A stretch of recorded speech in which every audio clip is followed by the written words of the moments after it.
Position बिल्कुल झुके हुए आदमी की, जो कह रहे हो चलो बैल, जैसे खाने में बैल लगाया जाता है उसकी 2 झापड़े रहती, उसी तरह से आप गोल गोल गोल गोल घूम रहे हैं, उसमें से निकाला कैसे? ये झापड़ और ये बैल का घाना जो है सभी छूट जाता है जिस वक्त आप स्वतंत्र हो जाते हैं। आपके स्व का तंत्र जब जागृत हो जाएगा तो तभी आप इसे पाएंगे। यही सब संत साधु ने कहा है, हमेशा कहा है, और ये भी कहा कि ये कार्य कलयुग में ही होने वाला है, इसीलिए घोर कलयुग आया है और इसीलिए आज इतने लोग परमात्मा को खोज में हैं। पहले कोई इतने लोग मिलते थे? सब लोग तो संतों को मारने पे आमार, सबको छला सताया, परेशान किया और कुछ नहीं किया। जब तक वो जीवित रहे तब तक उनको माना नहीं, जब वो मर गए तब हाँ जरूर उनके लिए ये बनाओ वो बनाओ, सब दुनिया भर की चीज बना करके और धर्म स्थापना करी। आप जानते हैं ज्ञानेश्वर जी को कितना परेशान किया, जिन्होंने परेशान किया उन्होंने ही आज उनके मंदिर बनाए। और हमने एक बार उनसे कहा कि हमें आपके हॉल में आप प्रोग्राम के लिए दीजिए। कहले नहीं, यहाँ कैसे हो सकता है, यहाँ तो हम सिर्फ हमारे वो ऐसे नाचते हैं वो लेकर के ले जी। उनका दिंड्या, यहाँ दिंड्या करिए तो आप होगा। मैंने कहा कि जो ये बैठे हैं जिनका यहाँ पुतला है, ये क्या दिंड्या करते थे? तो कहले वो तो पहुंचे हुए थे और हम लोग तो दिंड्या ही करते हैं, हम यहाँ ध्यान नहीं करते। ये हमारी दशा आज आ गई है कि धर्म की विकृति इस तरह हम लोगों ने मान ली है कि लोगों को ये शंका हो रही कि क्या यह धर्म है कि अधर्म है। फिर अगर धर्म है तो धर्म का कोई सिलसिला ही दिखाई नहीं देता, आपस में कोई प्रेम नहीं, कोई आनंद नहीं, कोई उल्लास नहीं, कुछ नहीं। ये है क्या चीज?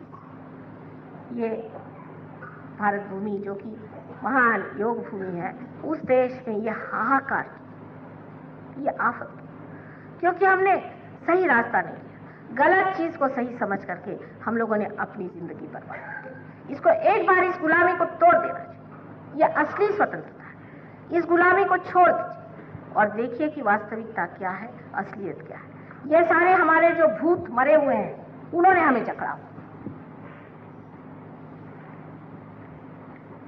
एक साहब दिल्ली में ही एक साहब हमारे पास आए, जैसे हमारे पास आए तो वो सर के बल खड़े हो गए, उन्होंने उल्टे ये घुमाना शुरू कर दिया। मैंने कहा ये तो पता नहीं इसको क्या हो गया, सारे हथियों के उसने प्रयोग शुरू कर दिया। मैंने कहा इसकी अतड़ियाँ निकल आएंगी, इसको बंद करो।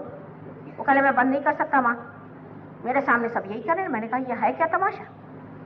बाद में उसका जब ट्रीटमेंट शुरू हुआ तो पता हुआ कि महाशय किसी लड़ाई में गए हुए थे, वहाँ से लौटते वक्त, पाकिस्तान से लौटते वक्त किसी हिंदुओं के स्मशान भूमि में चले गए। वहाँ पर किसी हठयोगी ने इसको पकड़ लिया। ऐसी उसकी हालत हो गई कि वो बेचारा, उसके मुंह से खून निकलता था, आफत होती थी, पर ये अपना हठयोगी करते रहता था। इस हठयोग के वजह से उसके प्राण ही निकल जाते। अंत में सिर्फ उसकी आत्मा ने उसे बचाया और आज वो एक बड़ा सुंदर सहयोगी है। कोई सी भी अतिशयता मनुष्य करता है तो सोच लेना चाहिए कि कोई भूत सवार है हमारे ऊपर। आप लोग बहुत से सरकारी नौकर हैं, मैं नहीं कहती कि सरकारी काम नहीं करना चाहिए, लेकिन जिस तरह से भूत जैसे आप लगे रहते हैं ऐसी जरूरत नहीं। इतना करके भी कौन सा कल्याण किया आपने? ना बीवी को देखना, ना बच्चों को देखना, ना कोई मतलब। इतनी कमाई करके जब बुढ़े हो जाते हैं, जब हालत खराब हो जाती है, तो फिर घर में आप एडमिनिस्ट्रेशन शुरू करते, रिटायर। और कौन सा आपने कल्याण देश का किया हुआ है? या आप गिरधारी जी बन करके एक दिन की भी छुट्टी नहीं लेना और रात दिन पागल जैसे दौड़े रहते हैं, इसकी कोई भी जरूरत नहीं। संतुलन में रहना। जो आदमी ऐसा चलता है वो बिल्कुल राइट साइडेड हो जाता है, एकदम ड्राई हो जाता है।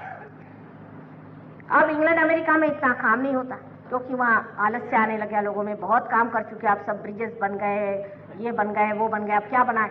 तो वहाँ एक दूसरी बीमारी शुरू हो गई कि दौड़ो। जो दौड़ना शुरू करें तो 1 घंटा वो उनका दौड़ना ही शुरू रहता है। सब पागल जैसे, चाहे बुढ़े हो चाहे जवान हो, सब दौड़ रहे। शुरू में तो मुझे लगा कि कोई भूकंप आया कि क्या हो गया, दौड़ क्यों रहे सब? तो कहने लगे कि नहीं, दौड़ने से अच्छा रहता। इन्हें भागना, एक्चुअली जिसको कहते हैं भागना है, अपने जिंदगी से भाग रहे हैं, घर में मत बैठो। वो घर में बैठी नहीं। आप ही जैसे वो लोग एक जमाने में काम करते होंगे, उनके बाप दादे करते हुए उनके खोपड़ी पे बैठ गया।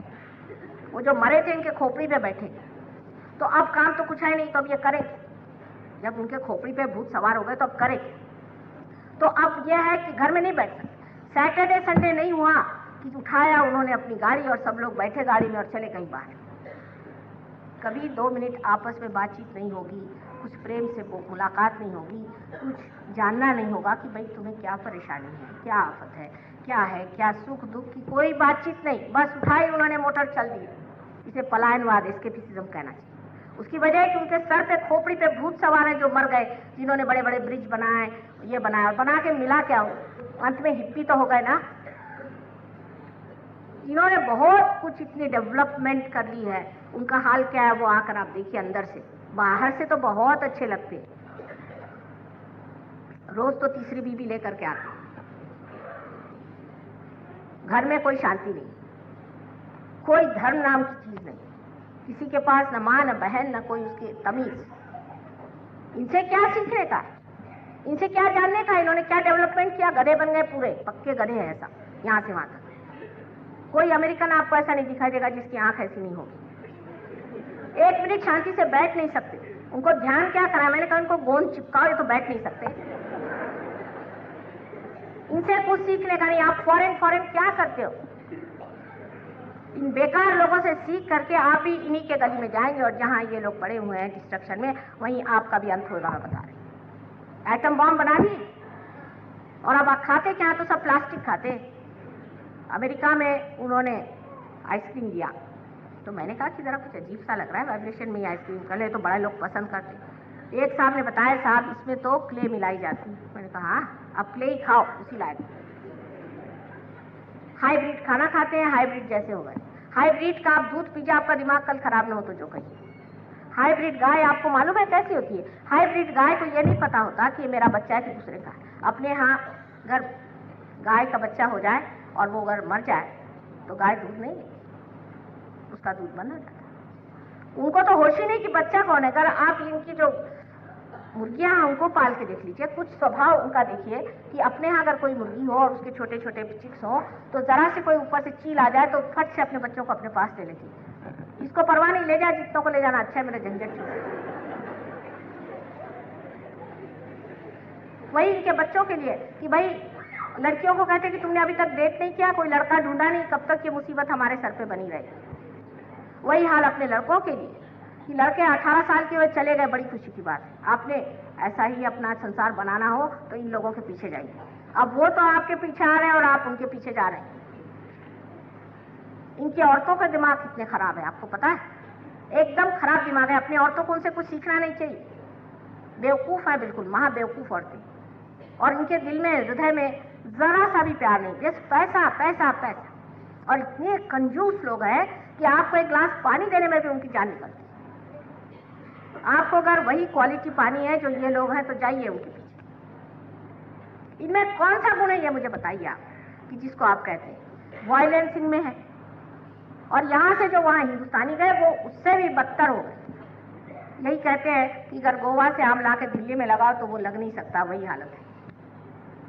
यहाँ से उखड़े हुए जितने बाहर गए, इतने रद्दी लोग हैं, सिर्फ पैसे के पीछे में। यहाँ तक साफ साफ कहते हैं, वहाँ के गुजराती मिले, वो कहने भाई डॉलर तो मेरा भगवान है, डॉलर तो मेरा सब कुछ है।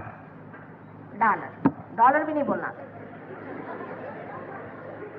दूसरे एक देवी जी मिली, कहने मेरा मुंडा डाउनटाउन गया था जी, और फिर क्या हुआ, हाँ वहाँ से इतना डॉलर कमाता है कि बस कितना होशियार लड़का है। बस मैंने कहा बहुत होशियार। किसी की वैल्यू सिर्फ ये कि आप कितना रुपया कमाते हैं और कितने ज्यादा आप जोड़ते हैं।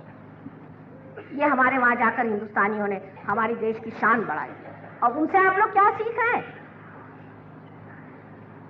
सिवाय वायलेंस के ये अमेरिकन को कुछ आता है? उठे बैठे हाथ में बंदूक लेके इसको ठोक दो, उसको ठोक दो, जैसे कोई इन्होंने ही सब संसार बनाया हो। इनसे सीखने का कुछ भी नहीं है, और न ही इनकी आप लोग बात सुनिए। इन लोगों ने आकर क्या हमारे औरतों को खराब किया। अपने औरतों का भी दिमाग इसी से खराब होकर के अब इतने डिवोर्सेस आपके दिल्ली में ही हो रहे हैं। पहले हमारे जमाने में कोई सोचता भी नहीं था डिवोर्स की बात, तो क्या हम लोग कोई बुरे थे?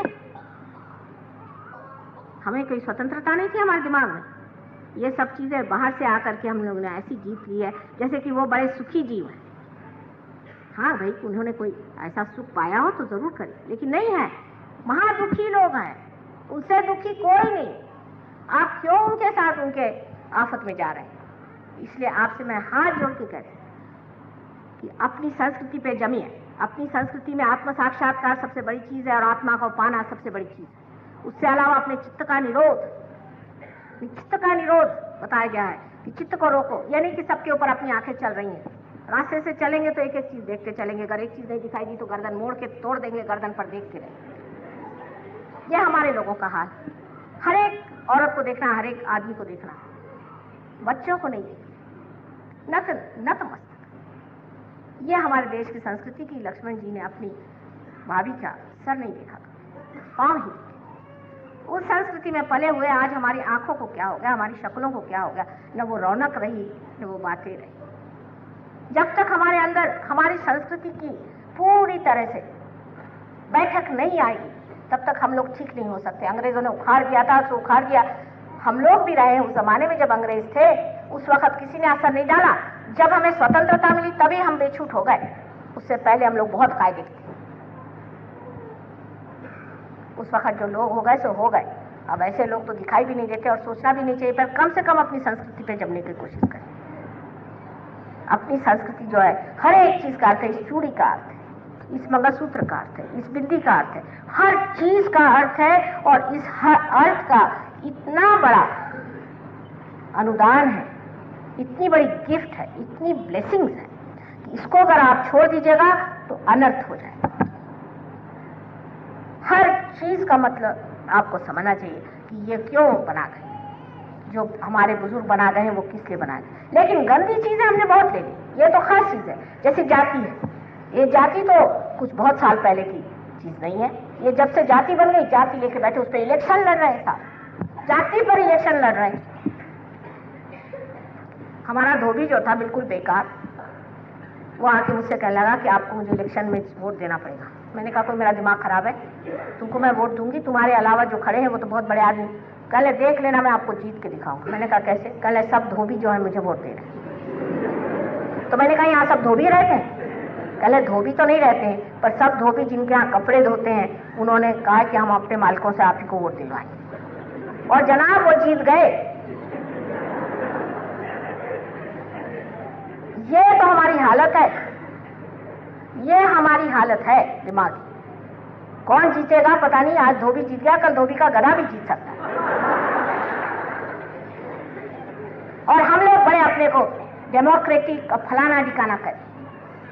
5 रुपए में तो हम बिक जाते हैं, ये तो हमारी स्थिति है। और हम अपने को डेमोक्रेटिक कहते हैं। जो 5 रुपए में बिकता है, ऐसे वोट का भी क्या महत्व और ऐसे जीते हुए लोगों का भी क्या महत्व। जो लोग 5-5 रुपए में अपने वोट बेचते हैं, उनसे इलेक्टेड जो लोग आज खड़े हुए हैं, उनको मैं मानती ही नहीं कि वो हमारा प्रतिनिधित्व करते हैं। और वो हमारी क्या भलाई कर सकते हैं सिवाय इसके कि जो उन्होंने 10 लाख रुपए खर्च किए हो तो 20 लाख कमाए, 5 लाख खर्चे तो 10 लाख कमाए। ये सीधा हिसाब है। और यही हम कर रहे हैं और करते रहे। सहयोग में आने के बाद आप देख लेंगे कि कोई भी पैसे से नहीं आपको खरीद सकता, कोई नहीं खरीद। ऐसी शानदार चीज आपको बनना है। जब ऐसी शान आपके अंदर जागेगी तब देखना कि सही लोग